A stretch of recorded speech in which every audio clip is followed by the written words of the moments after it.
Hello and welcome to the channel. This video is the first in a series full of videos designed to make weight loss 100 times simpler for you. Just to give you some confidence, I've lost over 50 kilos myself and now coach other people to help them lose weight, build a body they're proud of and a mindset ready for any challenge. So I've got good experience and you can trust the knowledge that I say. The first thing that we need to talk about when it comes to losing weight, and you've probably heard it before, is a calorie deficit. So a calorie deficit means that you are burning more calories than you have consumed. You've heard the saying before, move more, eat less. But I want to break that down and make it simpler for you to understand. Every single person has got a different number that needs to be for their own calorie deficit. To work out your calorie deficit, I've included a link to my calorie calculator in the description. So if you're unsure on how to do that, use the link below and work out the deficit that is right for you. Now that you have that number, I want to give you a breakdown of what it all actually means and what it includes. In this video, we're going to talk about how to impact the calories that you burn. So the overall amount of calories that you burn is known as your TDEE. It's your Total Daily Energy Expenditure. And that's broken up into 4 different areas. The first area being your BMR. The second area being TEF, which is the thermic effect of food, which means the calories you burn from eating. The third area being EAT, which is exercise activity thermogenesis, which just means the calories that you burn from actual exercise. And the last one being NEAT, which is non-exercise activity thermogenesis, which is just exercise you burn from unplanned activity. So as you can see from the graph, your BMR is the largest portion of that, and that's affected by the amount of muscle mass you have, how much you weigh, your age, your height, your gender.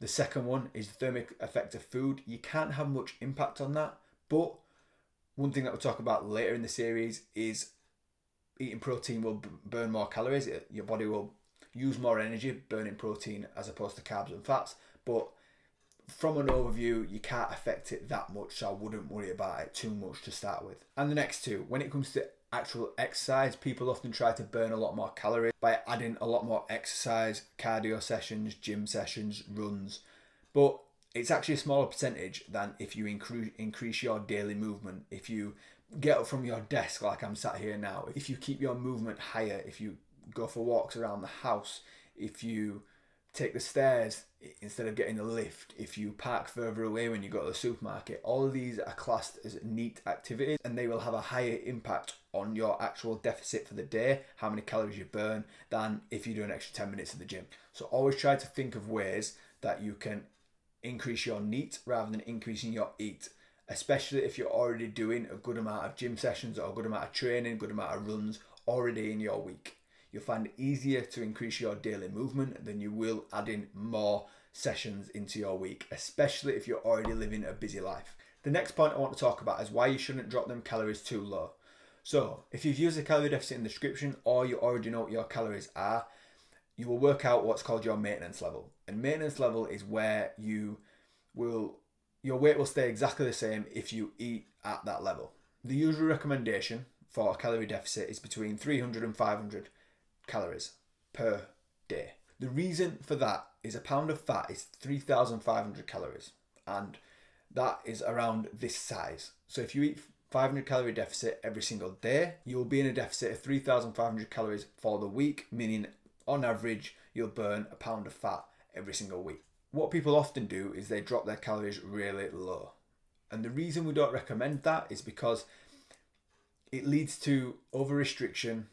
Energy levels are low, hunger levels are higher, and it normally results in binge eating or going off the rails, so to speak, because you've over-restricted from certain foods or you're hungry all the time. That's why we aim for that 300 to 500 calorie per day rather than over-restricting. Now you can manage calories as a weekly allowance, which means that you can eat slightly less, say Monday to Friday, so even drop it below the 500 and then balance it out on the weekend to have a bit more on a Saturday or a Sunday. But generally it's not always recommended, but it is an option if that's how you want to manage your calories. As long as you're in a deficit for the week, again, you will still lose body fat.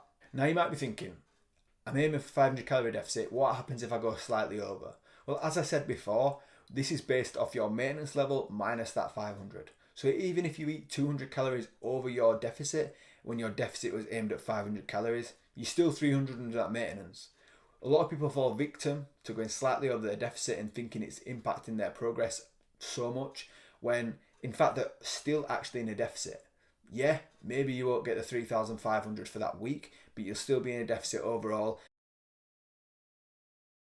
And if you do go slightly over your deficit one day, you don't necessarily need to try claw it back on another day, because that's again when it leads to low energy levels, over restriction, and just not eating enough.